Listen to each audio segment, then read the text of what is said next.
Hello, everybody. Hello. Say hello so I know all of the tech is working. Christina here for day 4 of 4 days of SOAR. It's our last day together, but I'm super excited to be here because today we are going to talk about something I love talking about.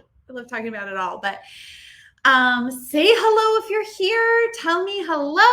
Tell me also, how many sessions have you made it to already? Have you made it to one? First day, we talked about sound walls and using them effectively in our classroom. The second day, we talked about word mapping and phoneme graphing word mapping. Yesterday, we talked about something I love, heart words and the discovery of orthographic mapping. How many sessions have you made it to so far? Or watch the replay. If you're watching the replay, I know we have some Australian friends in the house and they're sleeping right now. So they are watching New Zealand. So if you're watching the replay, welcome. Also say hello. Hello, hello, hello. I see some people saying they watched all 4. Are you in your pajamas? Because I totally am right now. I'm wearing my pajama shirt and I have my pajama pants on. I did take a shower and then I put on clean pajamas because after this, I'm just going to lounge around and watch some Netflix and hang out with my family. So I'm enjoying the time, but I am so happy to be here. And also, if you've been here and I've seen like hundreds of questions, and I want to give a shout out right now to my friend Laura. Laura is here behind the scenes answering your questions. So she's been doing that. And then when I jump off, most of the questions have already been answered. So let's give out a shout out to Laura, who's in the house helping out here. So if you have questions, go ahead and put them in the comments. I'm going to go by kind of my outline, and at the end, we can open it up to more questions. But today, decodable text. So let's talk about what is our goal to learn about today. Jessie, today is your first day. Well, welcome. And also, Jessie, check your email tomorrow because I'm sending all the links to the replays. I know some emails are getting lost or, all of that. So I'm going to give you all the links to the replays so that you have them all in one place and you will watch them again or show them to your friends. I don't know, whatever you want to do.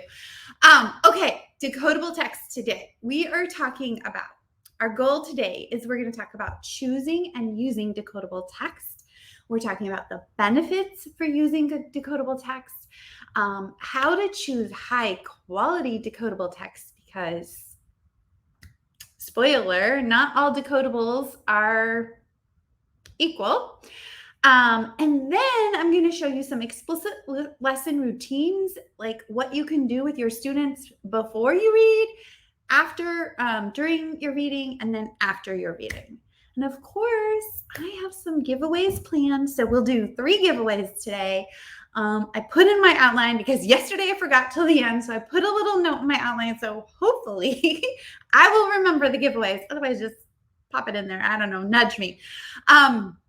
I'm going to give away a book and a couple of resources that are about decodable text. So that sounds fun. And of course, we have a freebie for you. So at the end, we'll drop a link so that you can get that. But if you don't get it right now, don't worry. You're going to get that link also in your email inbox tomorrow. So let's get started. If you are ready, I am excited. First of all, 4 days of SOAR, Science of Reading. I have been fully immersed in the past year and a half or so.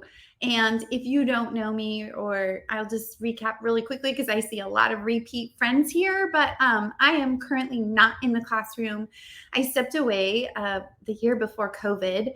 And so I'm doing what I can because I love teaching. I was a mentor teacher. I loved working with teachers. And so my heart is still all about teaching. And I just share and create resources and share on my website, Mrs. Winter's Bliss. And that's where you can find me on Instagram or Facebook.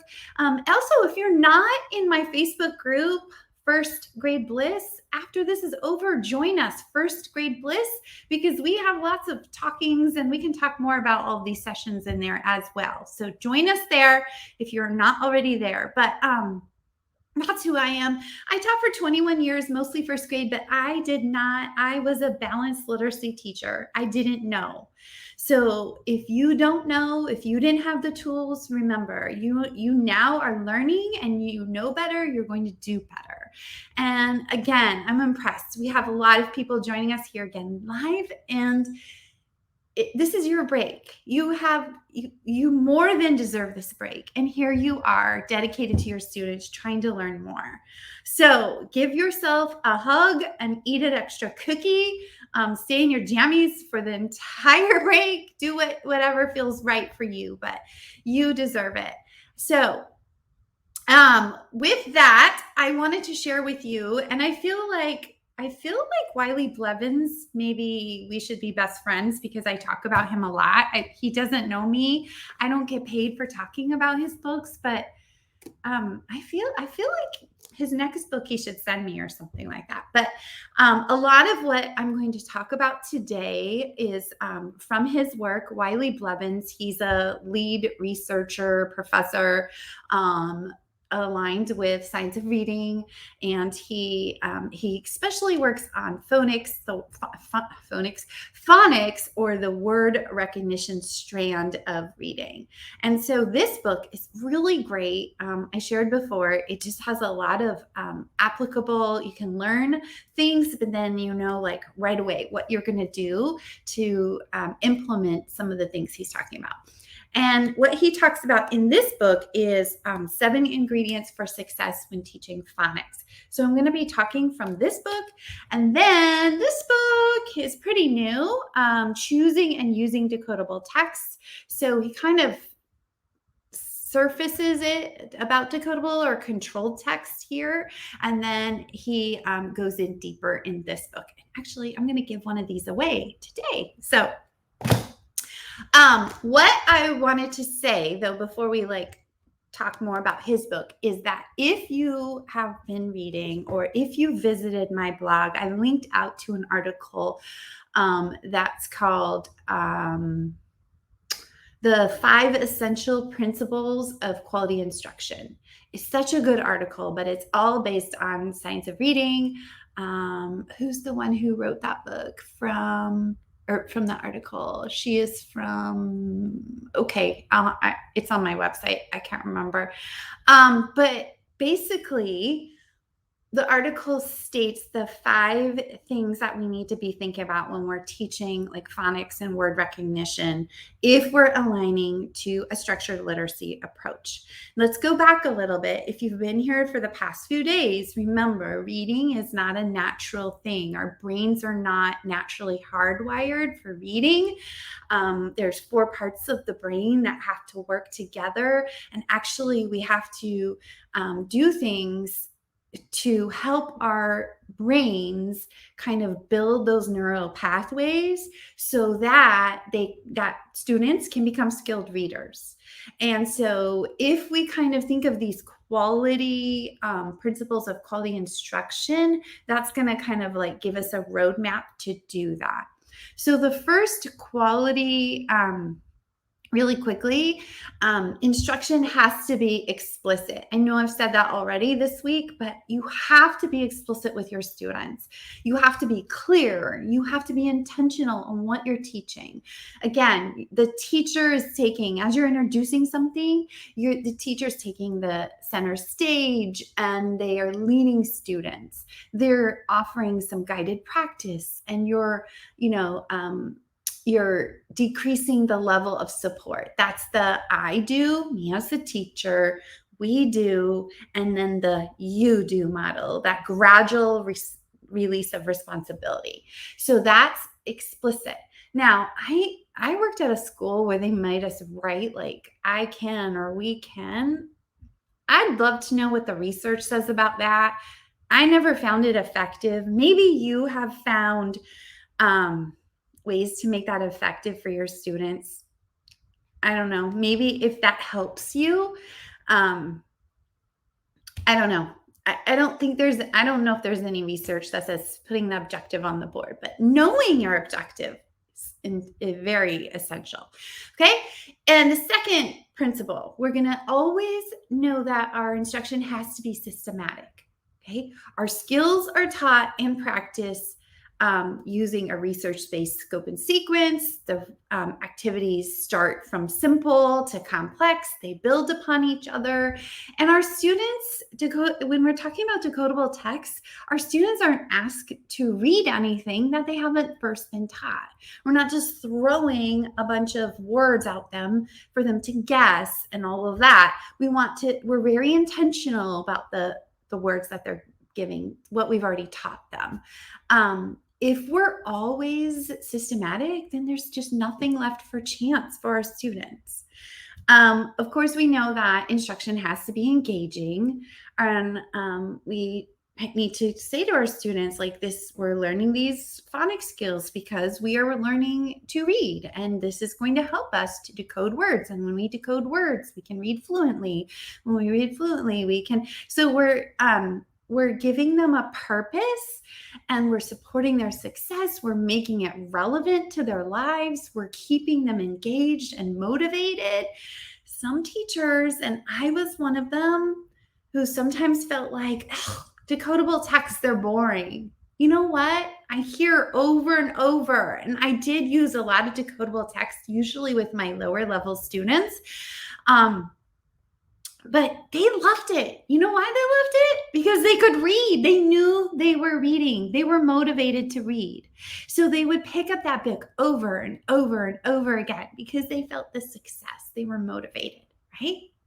Like me. I work out almost every day during the week. I hate it, but I don't want to do the pull-ups because I can't do pull-ups, so I'm never going to do that. I never want to choose that. I don't feel good about it. So I choose other things I think will work. Okay, in the fourth thing, so we have instruction is going to be intensive. That means like data-driven, focused on essential skills. So just really intentional, which we've already talked about. And then finally, we do know that practice activities, we touched on this yesterday, have to be cumulative. So once we introduce something, once we do it, I do it, you do it, we do it together, our students have to be able to have more time to practice, to really solidify that learning.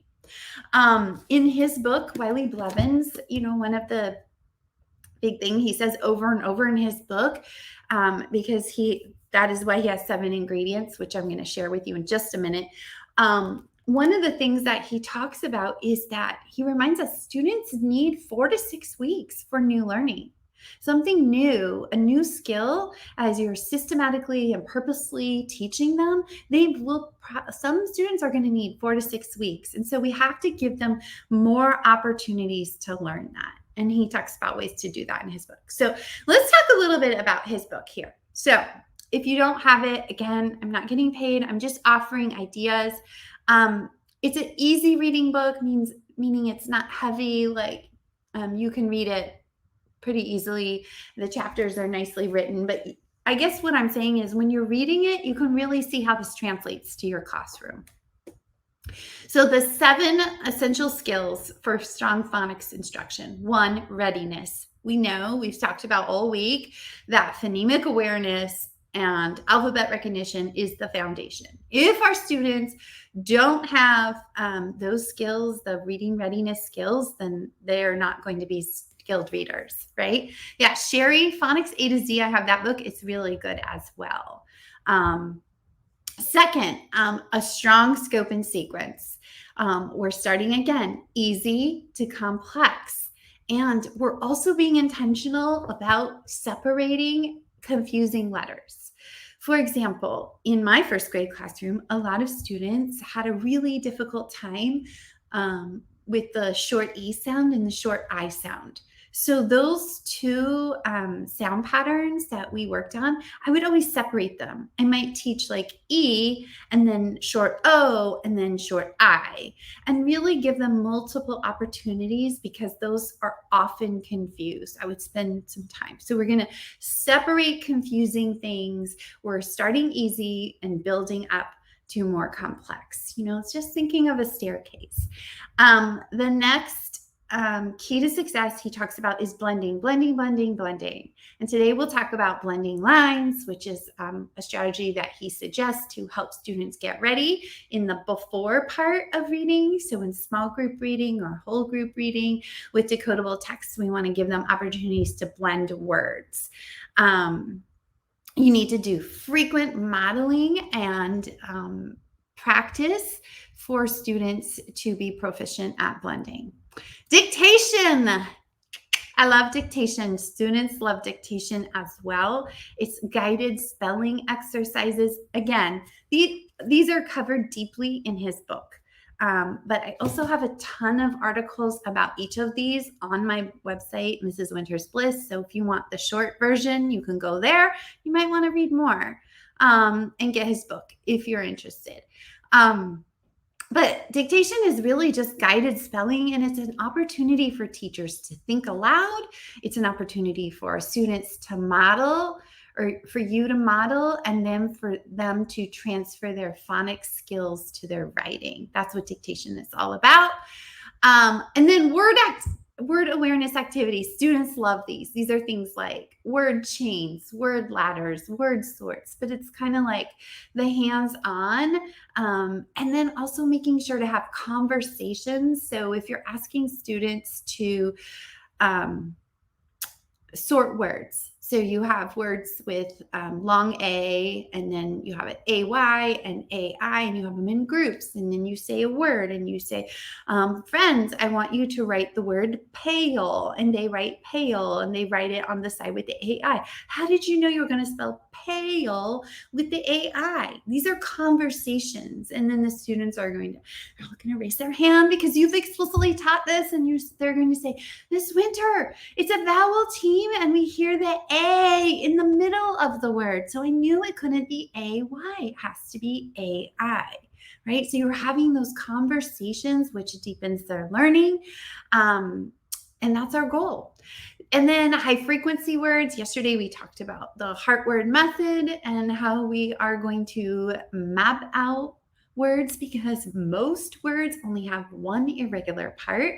In fact, out of 220 of the Dolch high frequency words, I think it's 82 words are only permanent heart words. Permanent meaning there's one part that never follows the rules.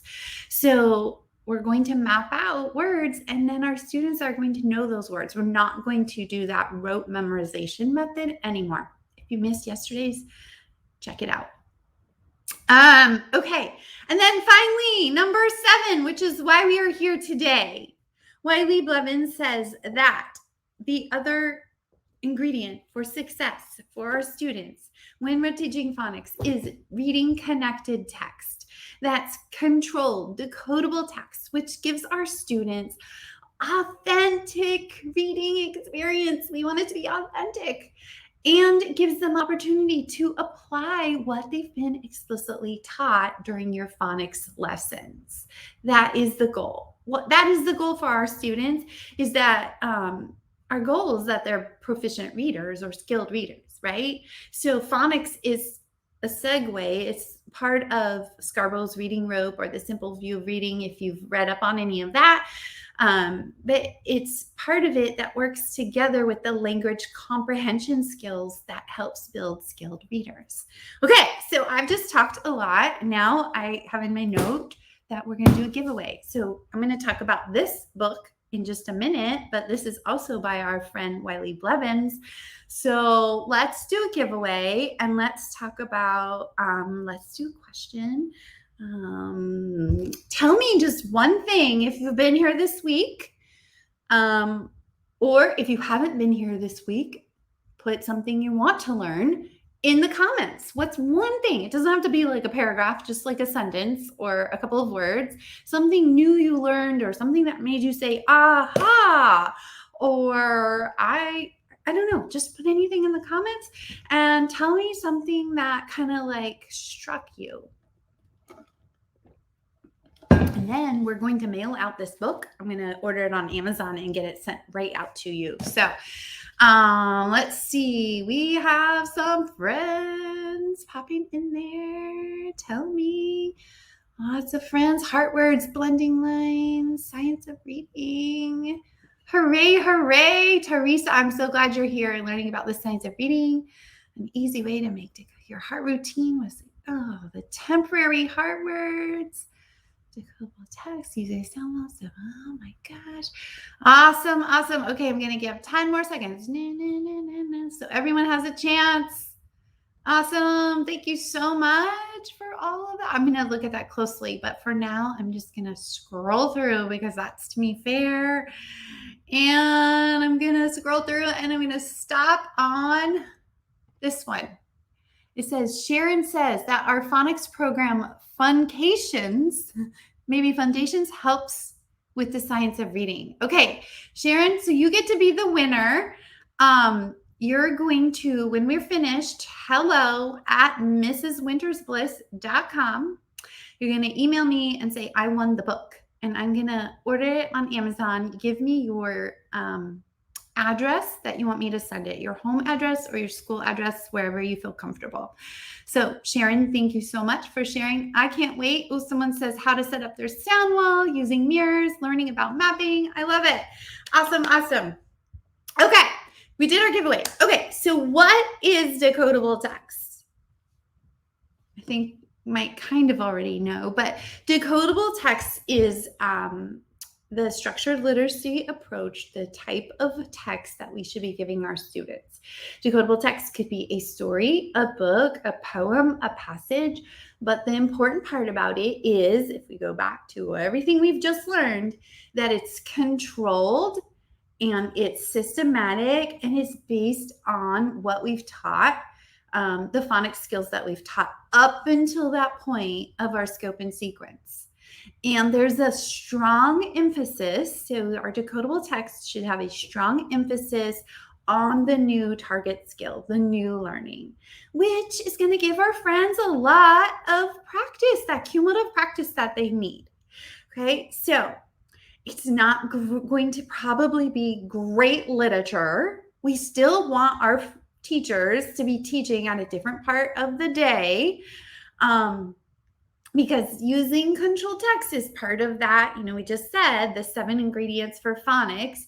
It's part of our phonological part of our lesson plans of our day. And some teachers are using decodable text with their whole group, and some are using it in small groups. So that's going to be kind of up to you, how you are structuring your day. Personally, I would use it whole group, but do some reinforcement in small group with my kids who probably need it. But you have to remember, I think something that a lot of teachers, why they are like shying away from decodables, is they're like, my kids need to read good books. They need characters, and yes, they need all of that. They need to hear you reading great literature and comparing characters of Molly Lou Mellon and why she said this and how did the author show and not tell and how did the characters change and all of those important things that we get from literature. But they also need to have an opportunity as they're emerging readers. They need opportunity to practice so that they can strengthen their skills to become skilled readers. Okay, so keep that in mind. Now, there's a big controversy. You might be hearing about it, but there's controversy between decodable texts and leveled books. I mostly taught with leveled books. When I went in my school, we had we called it the leveled book room. That's what we called it. And if you are a school that has Gay Supernal and that whole system where they're leveled A, B, and C, or they're like DRA and they're leveled 1, 2, 3, 4. Actually, in my classroom, I had a leveled book library that my kids could choose books. But here's what we know. Okay, I want you to think about those books that are like a level A, a level B, a level C, all the way up to level D, I think. We see those books that are I see the red balloons. turn page. I see the blue balloons. I see the green balloons. Okay, I and C are great words. Those are decodable. Actually, C, it doesn't come until much later in our scope and sequence with the double E. So let's say it's a heart word. But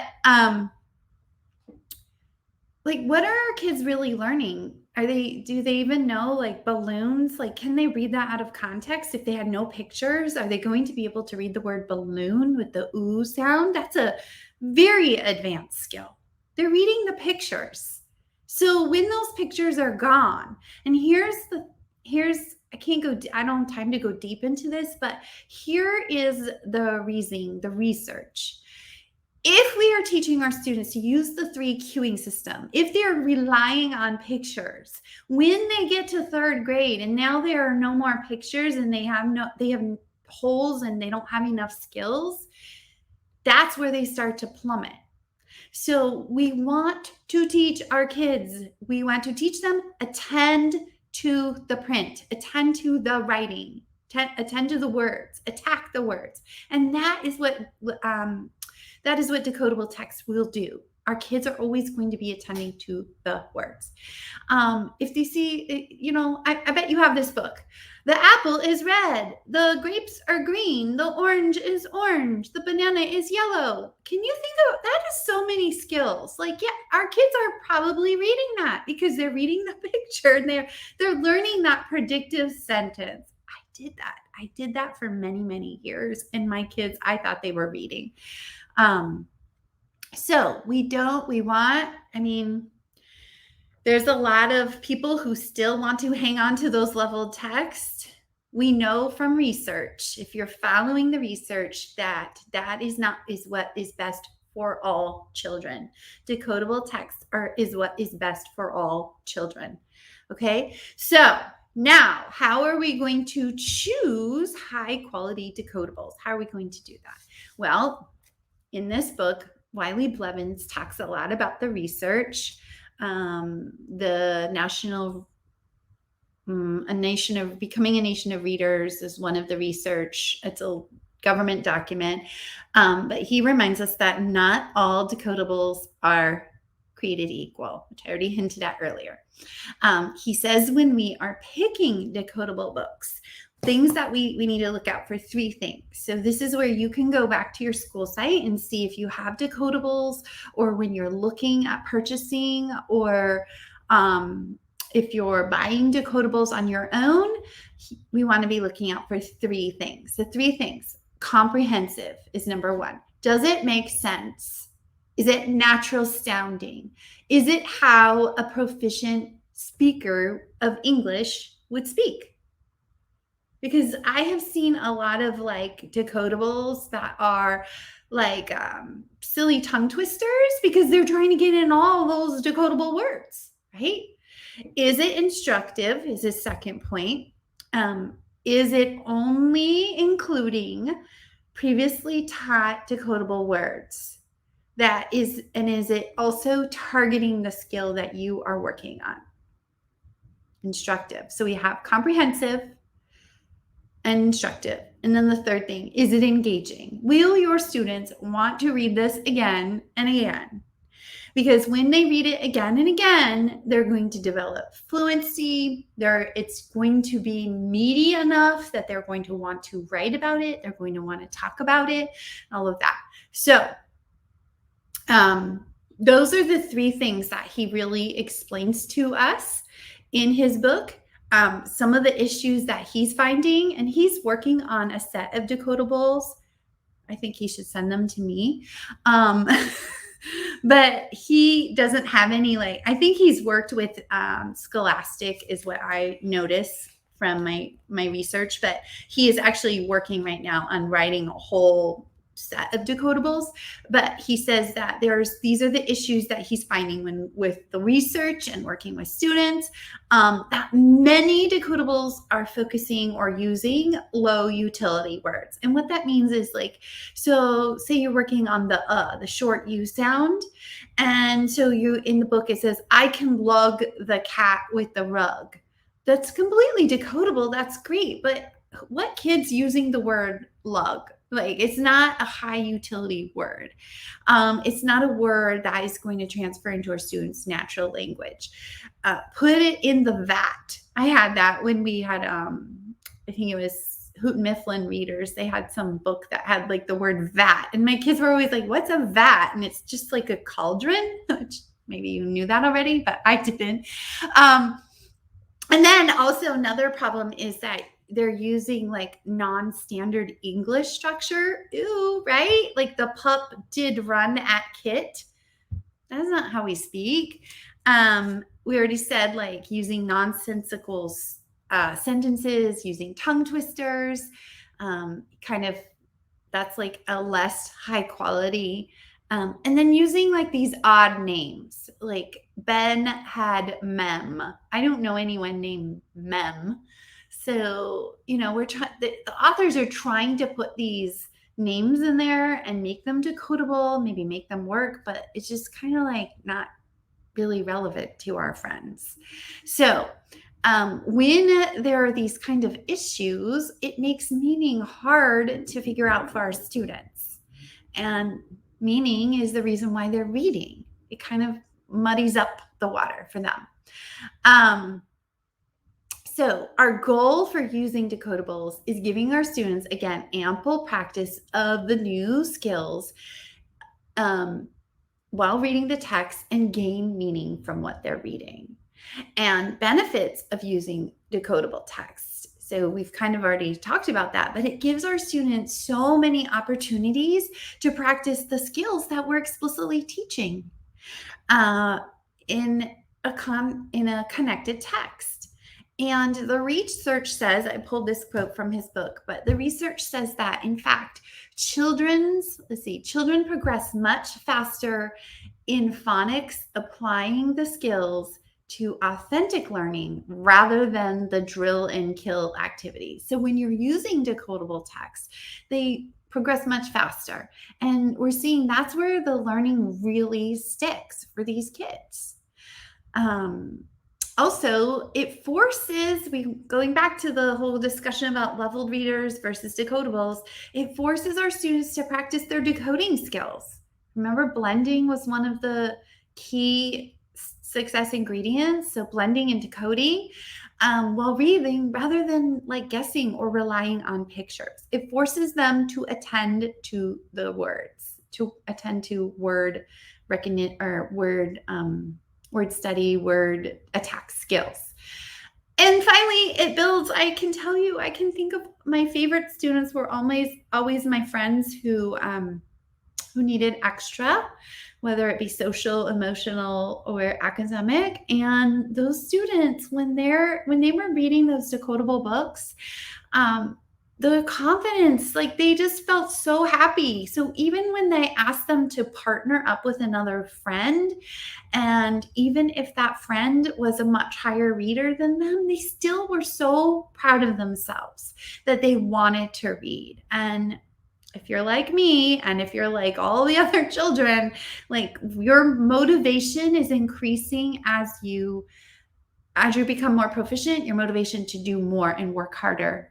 It's proven, like if you follow the research on growth mindset, it's proven that your motivation to do harder things, when you have that confidence, it will happen, right? Okay, so with that, we're going to talk about some lesson routines. Before we start, I wanted to share with you this scope and sequence so you can kind of see. We talked about earlier principles of quality instruction, starting from easy to gaining to hard. I want you to be able to see. I'm going to model with you a lesson that I have, and then you'll kind of see where the students have already been, and so that you can see where they're going. So I'm going to share really quick. So this is a scope and sequence that I have created. I have a resource of decodable passages, which I'm going to share with you. And this scope and sequence shares kindergarten, first grade, and second grade. There's one for each, but I want you to notice how it's starting off kindergarten, We're on the learning of, we're going to give our friends some consonants and a short vowel so they can start by the 6th week of school, I think. Start blending words and reading words by the 6th week of school. If we're following that train and not the letter of the week train, starting with A, then B, then C, we're starting to introduce letters so that our friends can start reading by the 6th week of school. So there's that scope and sequence for kindergarten. And then their 1st grade one, if you can see, 1st grade is my love, starting with short vowels, moving into blends, moving into digraphs. Some teachers like digraphs first and some like blends first. I don't think that there's there was no research that either one is better. So it just depends on what you're doing. But again, we're being explicit and we're building from easy and down to more complex. So you can see the skills that students are going to learn.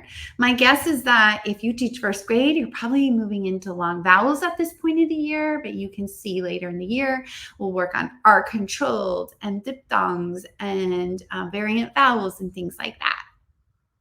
And then 2nd grade, you can see how much more complex the skills are in the scope and sequence there. So we're always thinking like what our students have already learned, and all the things they've already learned can be included in the decodable text, and then a strong emphasis in what they are learning about as a practice of that week. So I'm going to share with you a decodable text, decodable passage that is the focus of WH digraph. So you can see that everything that the students have already learned before that will be included in the decodable text, in the passage, in the blending lines, and all of that. So with that, let's do another giveaway so I can take a drink of water. Tell me something really fun you have done, whatever your definition of fun, during your break. Tell me something you've done during your break that has been really made you feel blissful.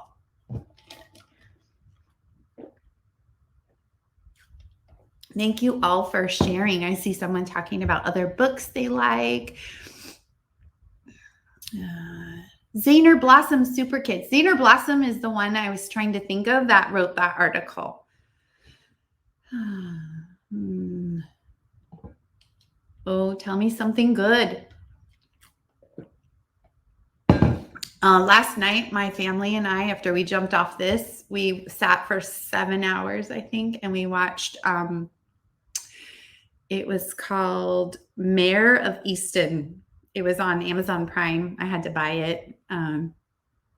It was really good. It was 7 episodes. We watched the whole thing with dinner. So it's probably a little not so appropriate for a 12-year-old, but we have a lot of conversations about grown-up things, so it was fine.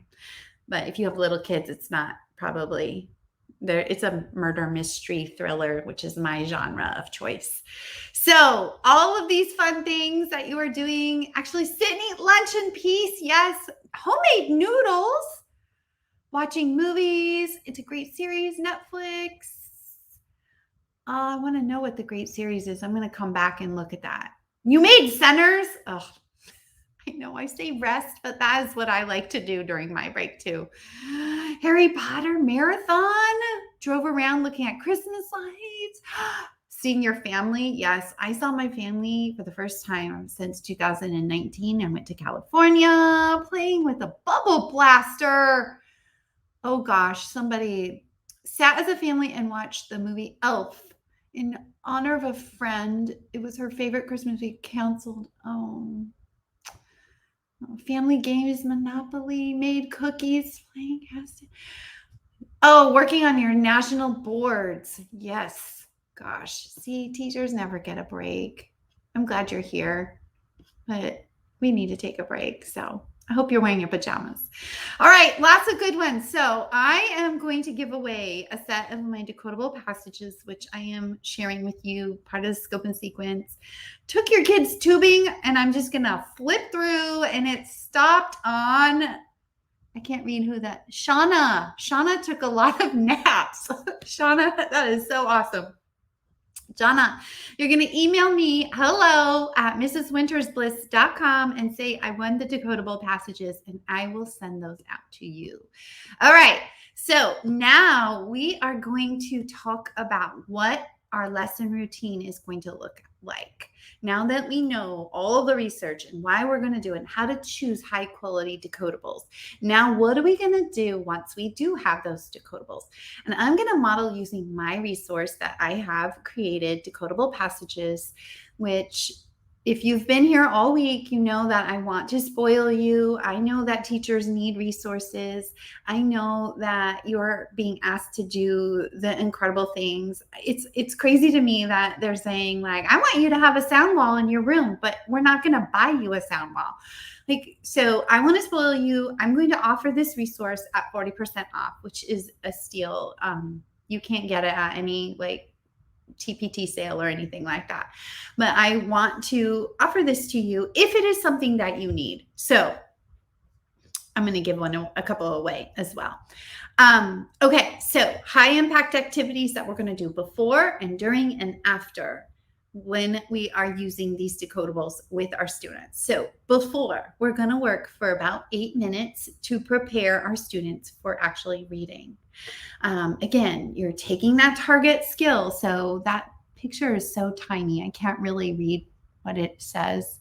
Digraph WH. I'm thinking it might be around week 12. So week 12 of school, you're focusing on WH, digraph. That is your phonics skill in your lesson plans. That's what you're working on. Or if you're doing this in small group, like you can do phonics inventories. A phonics inventory you can look up online, which is awesome.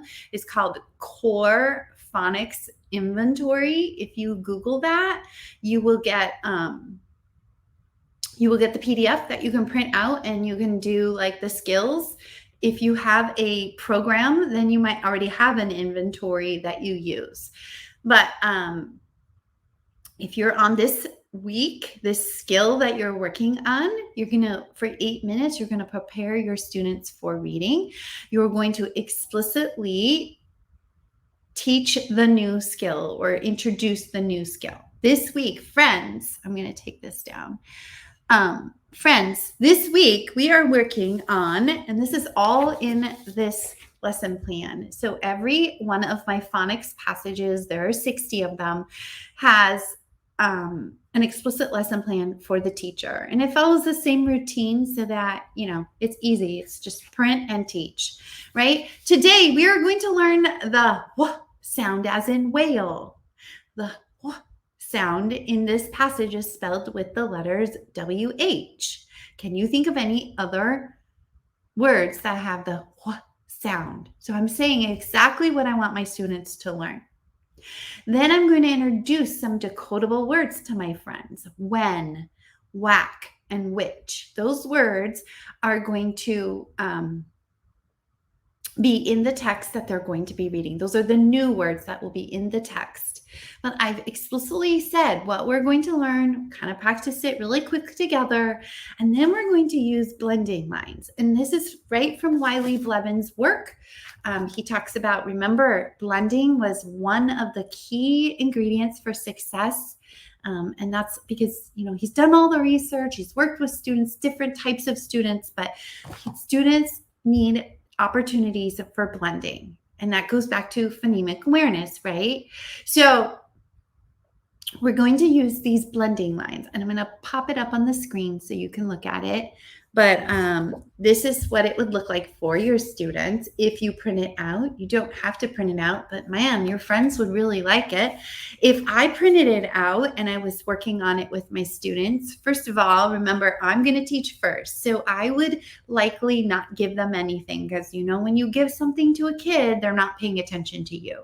So I would probably likely do the teaching with like a little teacher whiteboard or a document camera if I'm doing it with a larger group of kids, and then give this to them when we're ready to practice it together. But when they are practicing together, I want you to consider using some kind of like a bookmark or maybe like a bigger piece of paper that can cover, so it's not, your kids can really attend to and focus on what you want them to look at. And it's not overwhelming to see all those words, right? They are numbered, but I really want them to focus. So in the blending lines, each one of the blending lines has the same format. So the first one is called minimal contrast. If you look, our friends already learned how to decode the word hen. They already learned that. In the scope and sequence, they know short vowel E. Okay. The thing that's new, we can say to our friends, if we look at the word hen, if we add one letter to the beginning, now we have the digraph w, and it becomes the word when. So I'm explicitly teaching. I want you friends to read that with me. Blend it with me. W, n, when, right? Look at, now we have another minimal contrast. We have the word hack. My friends have already learned short A. They've already learned that the consonant sound k at the end of the word is CK. So they've already learned that after a short vowel because CK. So when I have hack, I add one letter and we change it into whack, right? We have a minimal contrast. It's not heavy for our students. It's just one little step. The next blending line has varying the beginning of the word. So you can see it's just a little change in the beginning of the word. The third line is varying the end of the word. So now all the words have the WH, but it's just changing the ending.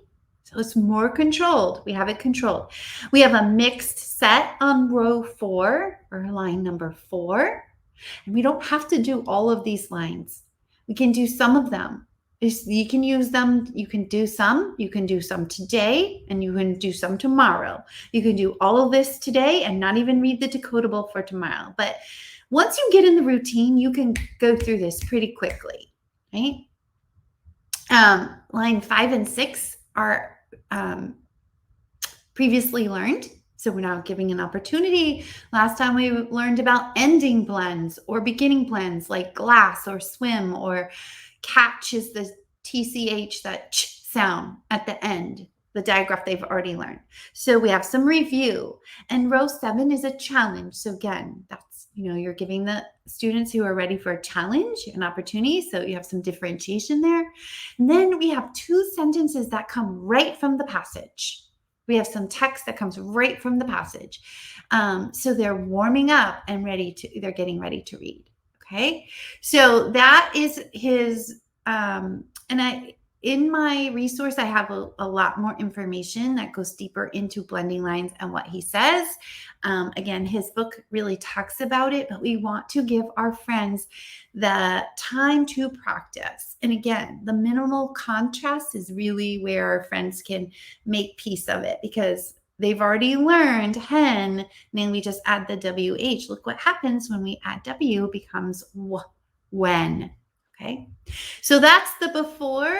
The second part of the before we read is we're talking about irregular words that they're going to encounter. So there will be irregular words that they've already learned up until that point. Heart words, if you say. There will be maybe some new ones, so you will have to introduce those words. Probably you're not going to have time to go through the whole heart word routine at that point. So as you're planning, you want to kind of step back and be thinking about, what is the heart words that I'm going to need to be teaching before I get to this lesson with my students? if you are teaching. Or again, structure in a way that you just teach the heart word in your small group, teach the blending lines, and don't go to the passage yet. But your friends need to have opportunity to know that there is going to be some high frequency words. And there's not many new ones in the passage. Finally, he also suggests, even though they're decodable, we want to give our friends opportunity to have some higher academic words. So I'm going to read a story. The passage is called Catch the Frog, and it has the WH in it a lot. But the title of the story is called Catch the Frog. What do you think is going to happen in the story? That's what I have here on the lesson plan.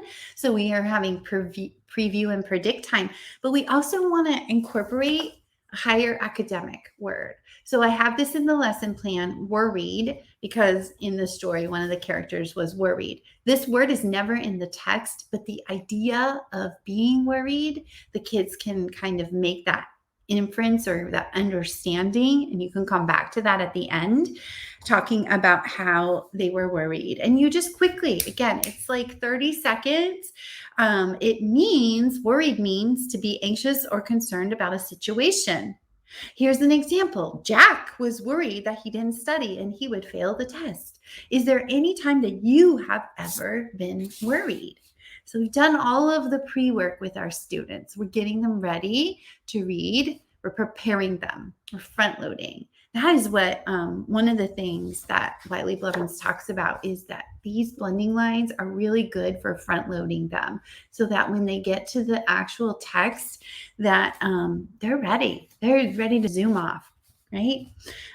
Even it is also particularly helpful if you want to think about if you're doing this in a whole group situation. I know I used to have my teacher assistant or parent volunteer kind of do a little pre-work, so that when we were in a whole group setting, my kids already knew it. They were raising their hands. Those slower friends, those struggling friends, they already felt success. They knew, I know this, Miss Winter, I know this, right? They knew it. Okay. So during the reading, so these decodable passages, they look like this. But if you're using a book, decodable book, or whatever you're doing, or a poem, thing like that, you've already talked about, you've predicted what you think might happen in the text by using that academic higher vocabulary tier 2 word with your students. Now you're going to read together with your students. You're going to read the text together, choral reading, just having your students, that's again, that whole gradual release of responsibility, and you're offering corrective feedback with your students. So they're reading this text. Ben has a cut on his leg. Jess asked, "When did you get that cut?" "I got a cut when I got in the pond to catch a frog," Ben said. "What was the cut from? Was it from glass?" "Who put glass in the pond?" Jess asked. "It was not from glass. It was from a big rock, which was in the pond. I had to whack a bug and I fell on a rock," said Ben. "Did you get the frog?" Jess asked. "I did not get the frog," said Ben. "It was fast. That frog can swim and hop." So you're giving your students that time to choral read that together. Again, corrective feedback. We want to always give them feedback if they make errors right away, so that they're not making the same error over and over. And when you're giving that corrective feedback, here's what you're going to do. You're going to point to the word that they made the mistake on. You're going to state the sound or the error that is correct. You're going to have them repeat it with you. You can go back and blend the word again correctly. And then you're going to ask your friend to start again and reread that part. Okay? After you finish reading the text the first time, so when he talks about the ways, and I have it here, the gradual release of responsibility, you can see the reading together. The first read, we want to do a choral reading and then an echo reading. The second reading, we could do a partner reading and a whisper reading, just for building fluency purposes and gaining more like solid foundation of that skill, right? So as they're reading, then you can do some oral comprehension work with your friends. And I have oral comprehension questions included here. But you would talk through the text with the kids. Do you think Jess was worried about Ben? That's a higher level question. How do you think Ben feels that he did not catch the frog? So you can just have conversations. Again, our students are more engaged because they have something meaty to talk about. A cat sat on the mat, like the mat, the cat nap on the mat. Like we're giving them a little bit something more meaty to discuss and talk about. And always, always, always, we want to have our friends answer in complete sentences. So if they said, how do you think Ben feels that he did not catch the frog? We're going to model, and we're going to teach our friends that they're going to say, Ben felt, or he was sad because. We're not just going to say sad or happy or whatever, however they decide that he felt. We're going to model back incomplete sentences. And then our next reading, they're going to be able to read on their own. They're developing their fluency skills. I'm telling you, your friends are going to want to read decodable text over and over and over again because they're feeling confident. They're taking what they are learning in this other part of your day, in their phonics part. They're taking that activity and they're putting it all together, and they're like, wow. I mean, like the teachers are saying to me, like, my friends are finding other words and they're circling them because they're like, wow, I learned this WH. Now I see that WH words over here, right? After students are done reading, you can go back to the comprehension questions. I have already created comprehension questions for every passage. Again, there's 5 of them. There's 3 oral comprehension questions, but these comprehension questions are more appropriate for this level of text so that our kids can have opportunities to practice writing using words that are in the text. So again, they're practicing their phonics skills. What did Jess ask Ben? These ones that I created, there's 2 versions of each passage, but I gave like a sentence stem that they can trace. These dotted lines, these primary lines, or there are just regular lines for our older friends who don't want to feel like they're doing baby work. We want to offer them still the tools, but at their appropriate level. So there's no sentence stem here, but it's just the question with the regular, I guess it's called like regular lines, primary lines and regular lines. But they have an opportunity to think about, go back in the text about what they're reading, and then share what their answers are too. And an opportunity to share.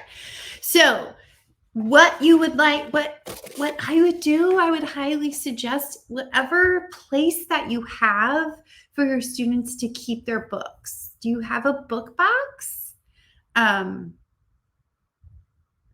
Do you have a reading folder? Whatever you have, whatever place you have, give them their decodable passage so that they can reread it. I always told my friends, if you finish your work early, one of the choices is to read. So their book boxes were near their tables where they sat. Because reading was a quiet activity. Working on your whiteboards, practicing writing was a quiet activity. Those were things that they could do. They could read, they could write, they could work in their writing folder on stories that they were working on. I can't remember. Isn't that crazy? Finish their unfinished work. It wasn't like they went and started something new. They didn't go to like a math center and get new math center things, because usually that was just a few minutes that they had between activities where I would call them back to the carpet to work with me on their next explicit lesson. Okay, so give them these passages so that they can keep reading them on their own at their desk. You might be asked or wondering about this. This is a QR code for each of the 60 passages I recorded myself reading the passage 3 times. The first time, me modeling. So I said, please listen. I said it nicer than that.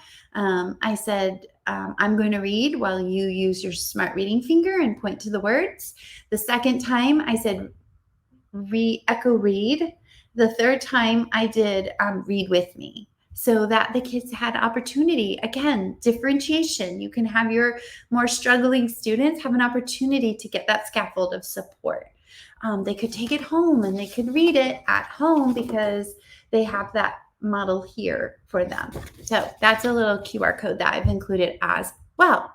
So comprehension questions, but keeping these passages, awesome idea. I also saw another teacher who made a book with them. I thought this is such a great idea. So she had the kids, after they worked with them, they cut this off.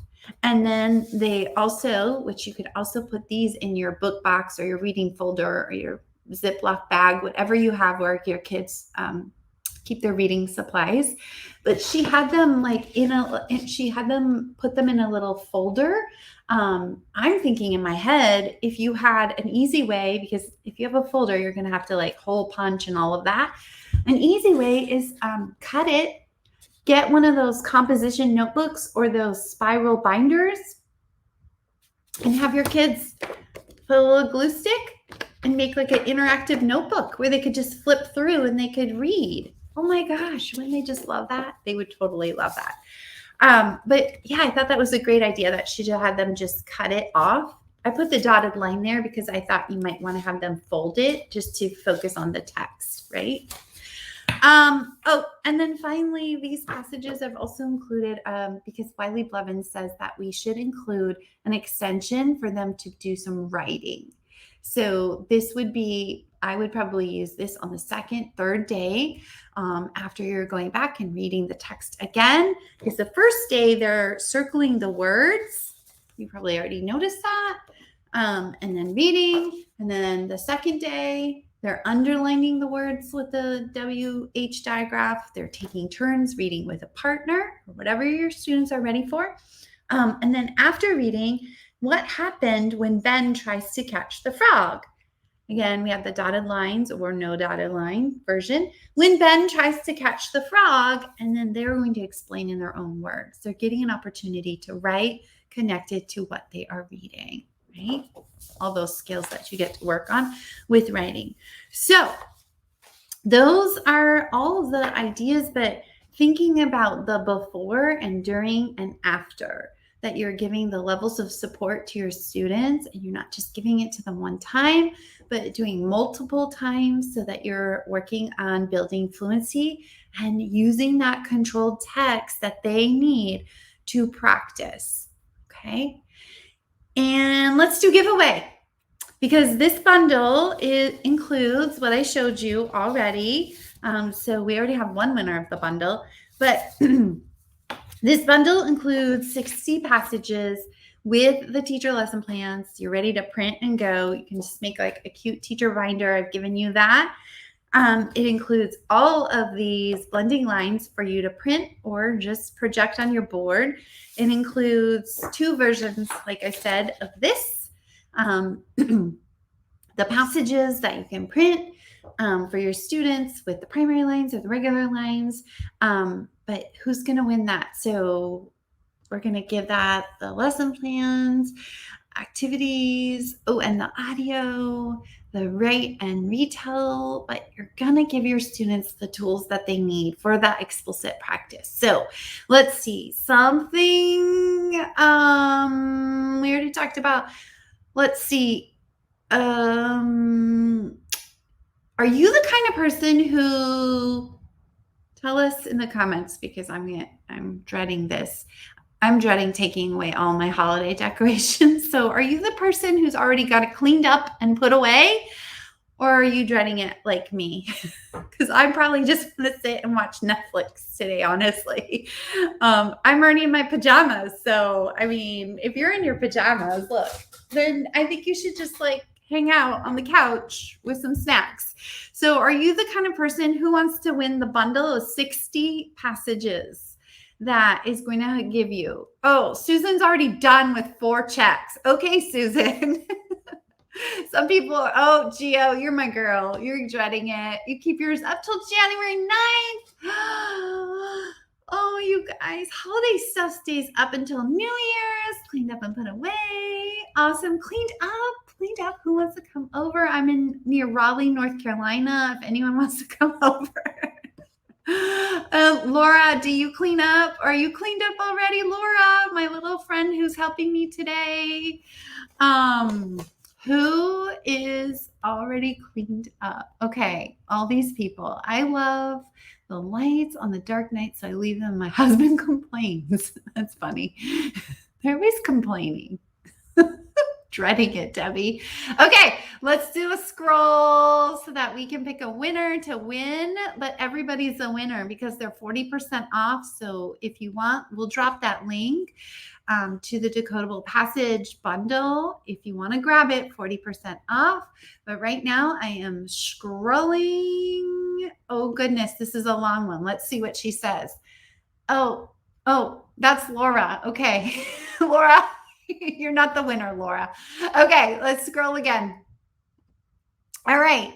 Tanis Williams, cleaned up and ready to roll into the new year. Well, Tanis, guess what? Since you're already cleaned up and you're the winner, you are going to have some time to look over the decodable passages and figure out where you're going to start with them, because we are going to send them to you.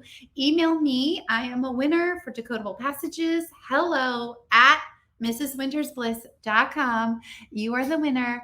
All of our friends are the winner, though, because Laura's dropping the link, the direct link that you can get those passages, 60 decodable passages that are all aligned and ready to go for 40% off, which is a really great deal. Patty, you are so nice. You are cheering on Tanis. That is so kind of you. We need lots and lots of Patties who are kind. I love it.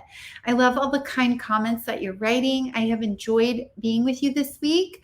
We've also dropped a link here in the comments. It will also be in your email for decodable passages, where you can go ahead and download. You can take a closer look and you can try them out in your classroom. But if you think you would like them, if you need them, I want to offer this resource to you at 40% off. So tomorrow's email, I am sending you all the links for the replay videos. And I also have one more special surprise for you coming tomorrow, because I've gotten a lot of emails. And so I thought, what can I do? So I'm sending you a surprise for joining me this week with 4 Days of SOAR. I just thank you so much for joining me on this journey. I am still learning. I am looking for another course to enroll in. I got a couple new books that I'm reading. And I can't wait to share more with you. So reach out if you have any suggestions or need anything, and I am ready to support you. Let's see. Tony says the link is not working. Okay, we're going to look and see if the link is working. These 4 days have been really fun for me as well. So 4 Days of SOAR. Oh, Jenny, you're buying it. Jenny, thank you so much. Really, it makes me really happy, and it, fuels my pocketbook so I can buy more books and take more courses and share more things. So thank you so much. I really appreciate it. And you love my PJs. I love them too. They're so comfy because I've had quite a few snacks. So loose clothes are perfect. So, okay. Again, reach out if you have any other questions or needs, how I can support you. Hit reply tomorrow on the email if you would like to share anything with me. And I love teachers. I love working with teachers, and I'm so glad that we got to spend this time together. So thank you, thank you, thank you. Enjoy the rest of your break, and Happy New Year. Like, healthy and happy and safe. That's what my prayers are. So enjoy your break, and let's try not to think about school too much. Think about teaching and just try to spend time in our jammies. So I'm going to sign off now, but bye for now.